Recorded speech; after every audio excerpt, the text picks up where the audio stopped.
এখন পর্যন্ত আমাদের শহীদ ভাইদের রক্ত শুকায়নি, আর যাদের হাতে রক্তের দাগ লেগেছে তারা এখন পর্যন্ত সাহস করছে রাজপথে আস্ফালন করার।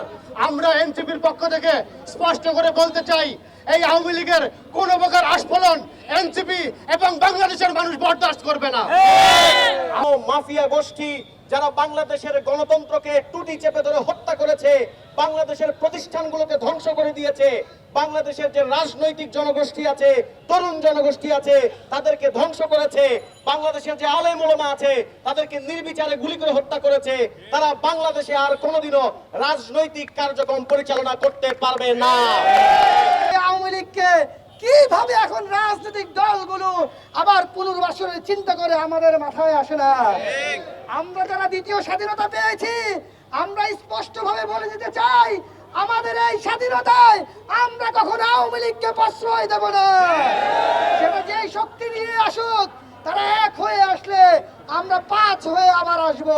জাতীয় নাগরিক পার্টি এবং বাংলাদেশের মানুষের পক্ষ থেকে আমরা হুঁশিয়ারি করে বলছি, আগামী 15 দিনের মধ্যে যদি আইন তৈরি করে আওয়ামী লীগকে নিষিদ্ধ করে না হয়, তাহলে এই গণ অভ্যুত্থানকারী বাংলাদেশের সমস্ত মানুষকে সাথে নিয়ে আমরা রাজপথে দুর্বার প্রতিরোধ আন্দোলন গড়ে তুলব। জুলাই আগস্টে দেখেছি আমাদের ভাইদের উপর যেমনি ভাবে নির্যাতন নিপীড়ন চলেছে, নির্বিচারে পাখির মতো গুলি করে হত্যা করেছে, যেমনি ভাবে পুড়িয়ে মেরেছে, সেই হত্যাকাণ্ড আমরা দেখেছিলাম জার্মানির নাৎসি পার্টি করতে।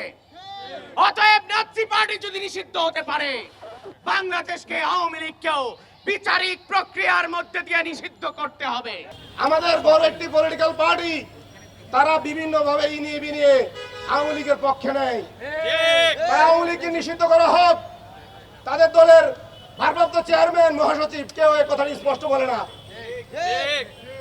আমরা আপনাদেরকে বলতে চাই, আওয়ামী লীগ হচ্ছে দেশের কালসাপ, যে কালসাপ আপনাদেরকে 17 বছর ধ্বংস করেছে। আপনারা যদি এই কালসাপ পোষেন, আমরা কিন্তু আপনাদের বিরুদ্ধে রাস্তায় দাঁড়াবো। আমরা আরেকটি কথা বলতে চাই, আপনারা বর্তমান সংস্কারের পক্ষে বাধা হয়ে দাঁড়াবেন না।